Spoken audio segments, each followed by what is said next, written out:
Right பிள்ளைகள் வணக்கம். இன்னொரு வீடியோவில் சந்திக்கிறோம். இதில் அப்போ நாங்கள் 14 வரைக்கும் பார்த்துட்டு வேணும், 13 வரைக்கும் பார்த்துட்டோம். 14 பார்க்கணும் பார்க்குமே விசைமியக்கம் என்ற சாப்டரில் 14 பாருங்க. குறுக்கு வெட்டு பெறக்கூடிய குழல் ஒன்று கூடாக 3V கதியில் கிடையாக வெளியேற்றப்படும் சீரான நீர்த்தாரை ஒன்று இக்கதியில் லெக்குத்தான சுவர் ஒன்றை அடிக்கிறது.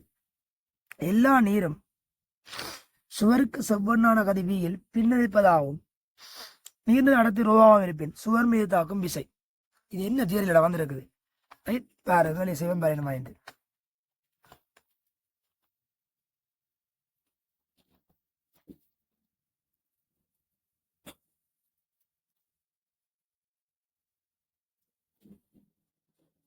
என்ன தியரியில் அந்த கேள்வி வந்திருக்குது?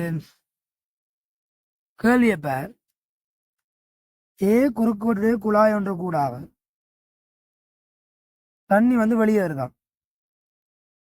இது ஒரு லெக்குத்து சுவர்ல போய் மோதி என்ன கதியோட வெளியேறுது? 3V கதியோட வெளியேறுது. குறுக்குடைய குழாய் 3V கதியோட வெளியேறுது. போய் தண்ணி சுவர்ல மோதி பின்னதைக்கு தான் V கதியோட. அப்போ உனக்கு என்ன தெரியும்? தண்ணி போய் தண்ணி நடத்தி ரோடு வந்துக்கிறான். ரைட், தண்ணி போய் மோதி திருப்பி பின்னதாச்சு இருக்குது. 3V கதியோட போனது V கதியோட பின்னாச்சு இருக்குது. வேண்டா தண்ணிக்கு உந்த மாற்றம் நடந்திருக்கு, ஆமா இல்லையா? அப்ப தண்ணியில ஏற்பட்ட உந்த மாற்றம் காரணமா தண்ணியில விசதாக்காம உந்த மாற்றம் நடந்திருக்காது. உந்த காப்பு விதி படிச்சிருப்பீங்களே. இந்த காப்பு விதி புறவிசை தாக்காத இடத்து தொகுதி ஒன்று மொத்த உந்தம் காப்படை. அப்ப புறவிசை தாக்கினபடியாதான் இந்த மாறி இருக்கு. ஏன் தானே? ரைட். அப்ப உந்த காப்பு உந்த மாற்றம் நடந்திருக்குண்டா தண்ணியில விசதாக்கி இருக்கு. அந்த விசையை கண்டுபிடிச்சிடமாண்டா. அந்த விசை தான் தண்ணியால சுவர் மீது ஏற்படுத்தப்பட்ட விசையா இருக்கும். தாக்க மாதிரி தாக்கு சார். ரைட்டா? அப்ப என்னன்னு காண போறோம்? தண்ணியில தாக்குன விசையை அப்படி காண போறோம். ரைட். எப்படி தண்ணியில் ஏற்பட்ட உந்த மாற்றத்துக்கு நியூட்டன்ட 2ஆம் விதிப்படி என்னது? F × T = ΔMV. சரியா? F × T = ΔMV. ரைட். ஒரு ஆடியா காணிச்சுக்கோள். F = m × V - m × U/T. அவ m பொதுப்படுத்தியண்டா m/T எடுப்போம் இங்க எங்களுக்கு V - U. சரியா? ரைட். இப்ப எனக்கு என்ன வேணும்? இந்த m/T வேணும். m/T என்ன தமிழ் என்ன விளக்கம்? ஓரளவு நேரத்துல மோதிர துணிவு. சரிதானே? ஓரளவு நேரத்துல மோதிர துணிவு. அப்ப தண்ணி எல்லாம் போய் மோத போகுது. ஓரளவு நேரத்துல மோதிர துணிவு எப்படி காண போற? குறுக்கு வெட்டு பரப்பளவே வேகம் 3V. அப்படின்னா ஒரு செகண்ட்ல 3V தூரம் போகுதுன்னு அர்த்தம் இது. அப்ப சுவர்ல இருந்து 3V தூரத்துல இருக்கிற அவ்வளவு தண்ணியும் ஒரு செகண்ட்ல போய் மோதும். போமா இல்லையா?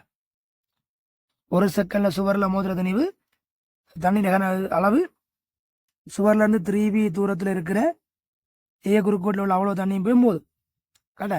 அப்ப அவ்வளவு தண்ணி கிணல மோத போகுது A × 3V. சரியா? குறுக்குவெட்டு பரப்பு தர நீளம் உருளை வடிவ கிணறு தானே. இவ்வளவு தண்ணியும் ஒரு செகண்ட்ல போய் சுவர்ல மோத போகுது. இதை ஏற்றுக்கொள்றியா?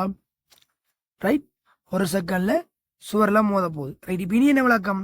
இத அடர்த்தியால பெருக்கி விட்டியண்டா ஒரு செகண்ட்ல சுவர்ல மோதுற திணிவு அதான் m/T. ஓரளவு நேரத்துல சுவர்ல மோதுற திணிவு. ரைட்.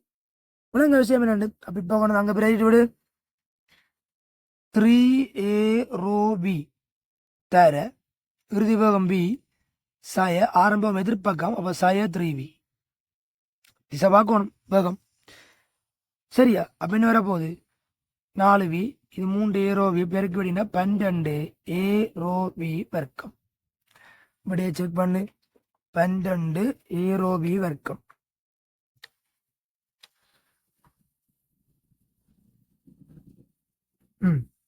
சரியா? செக் பண்ணிக்கொள்ளுங்க, விஷயத்தை சரியான பாருங்க. அடுத்தது கப்பியில் இயக்கம்.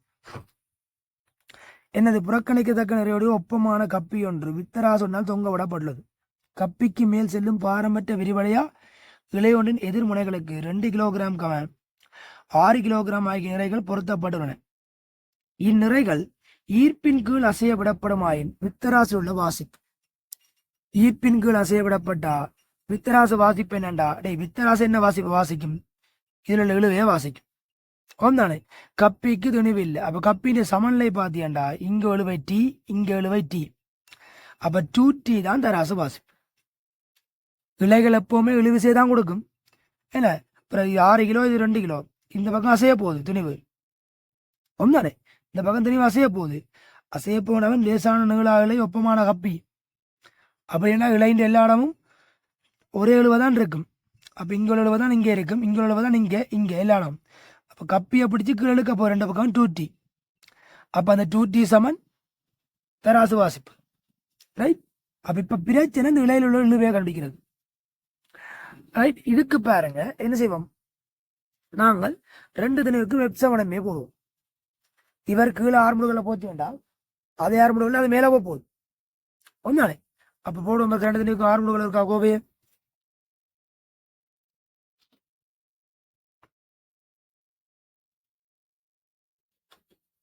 என்னது 6 கிலோகிராமுக்கு கீழ் நோக்கி எப்சவனமே. அப்போ அதுக்கு கீழே 60 நியூட்டன், மேலே டி சமன் 6A. உயிர் பிரிவுகள் இயங்காது. ஏன்னா உயிர் பரம்புல இருக்கும் இல்லை. நான் விளையிலுச எம்ஜிஏண்டா தான் உயிர் பரம்புகள். இது உயிர் பரம்புகளோட குறைவாக தான் இருக்கும். ரைட். அதே மாதிரி 2 கிலோ மேல் இல்லையாங்க போகுது. அப்போ 2 கிலோகிராமுக்கு மேல் நோக்கி எப்சவனமே. அப்போ அதுக்கு T-20 சமன் 2A. சரியா? இப்போ என்ன எனக்கு தேவை டி அல்லது போன்ற எடுத்து பிரித்து விடுவோம். பிரித்து விட்டா 60 T சமன் 3 தர T-20.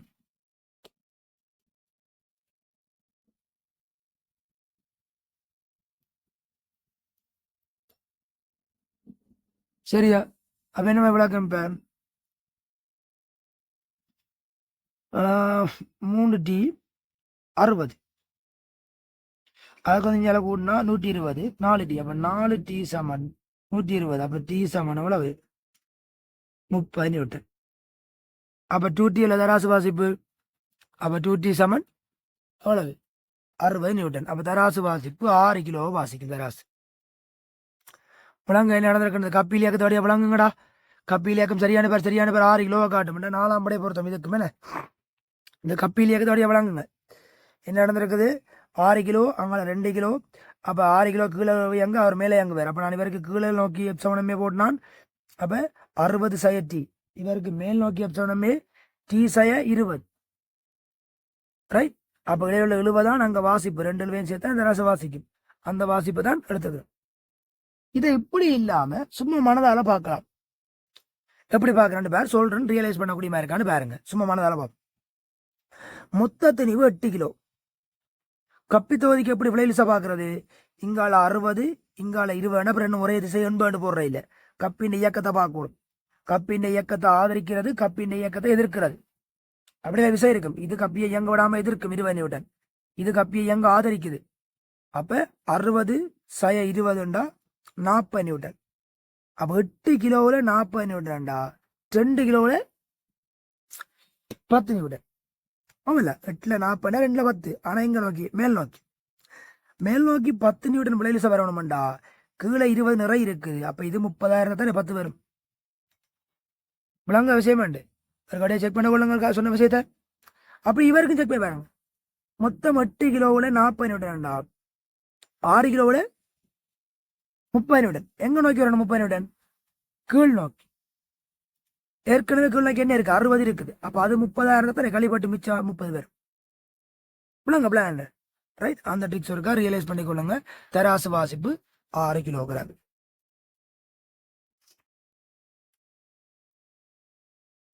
இதை பாருங்க, 1000 கிலோகிராமினுடைய ஏடி ஒன்று. ஏடினா லிப்ட் 5 மீட்டர் சகர் -1 சீரான கதிருடன் கீழ் நோக்கி அசைகிறது.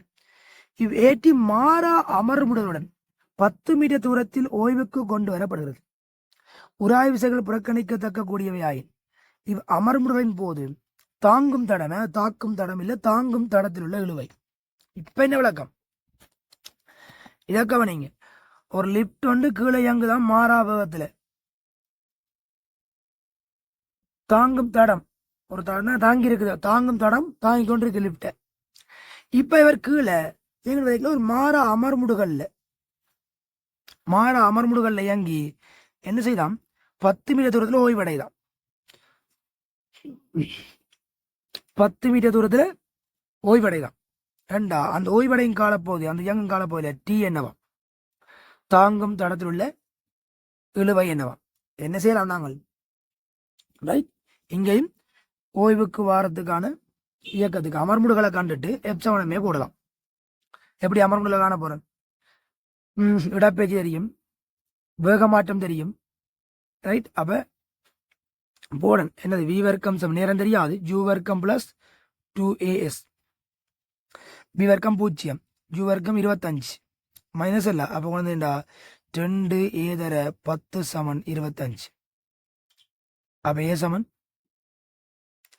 5 மீட்டர் செகண்ட் 25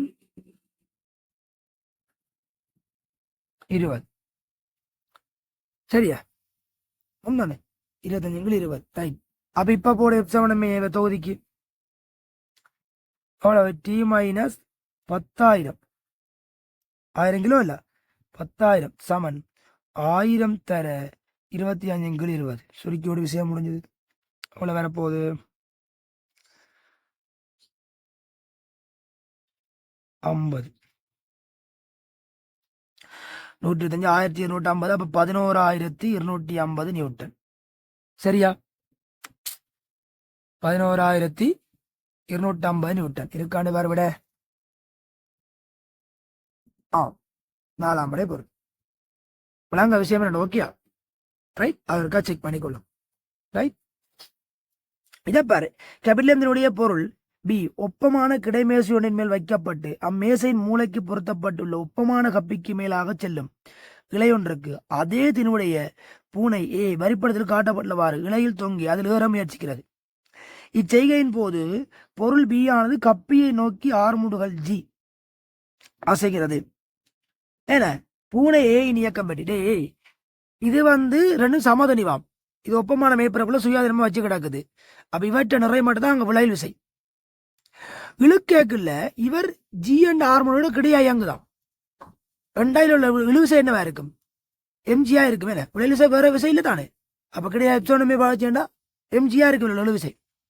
இழுவிசை எம்ஜிண்டா அப்படியே இளையின் இழுவிசை இங்கேயும் எம்ஜி. பூனையில தாக்குற விசை இலை பிடிச்சு இழுக்கும் எம்ஜி, நிறை தாக்கும் கீழே அதுவும் எம்ஜி தான். ஏன்னா பூனையும் அதுவும் ஒரே தனியும் இல்ல. அப்ப பூனையில விளை விசை 0 போடு 3ஆம் படை பொருத்தம். 6 இருக்கா விளை விசை இல்லையா 6 இல்லை தானே ரைட். ஓகே தானே சரிதானே ரைட். ஓகே தொடர்ந்த படத்த வீடியோவில் சந்திப்போம். இப்போ இந்த 14 கேள்வி கொஞ்சம் மின்னாகட்டபடியாக அந்த வீடியோவில் கொஞ்சம் கேள்வி குறைஞ்சிட்டது. அடுத்த வீடியோவில் ஆக்கிற மாதிரி ரியலைஸ் பண்ணி கூட போகும். சரிதானே நல்ல விஷயம். மற்றவங்களுக்கு ஜாப் பண்ணுங்க, தொடர்ந்து எல்லாருக்கும் பிரயோசனப்படுற மாதிரி செய்யுங்க. நல்லாவே மேக்ஸிமம் உங்களுக்கு ஹெல்ப்ஃபுல்லாக இருக்குமான நம்பிக்கையெல்லாம் செய்கிறோம். பார்ப்போம், சந்திப்போம். All the best.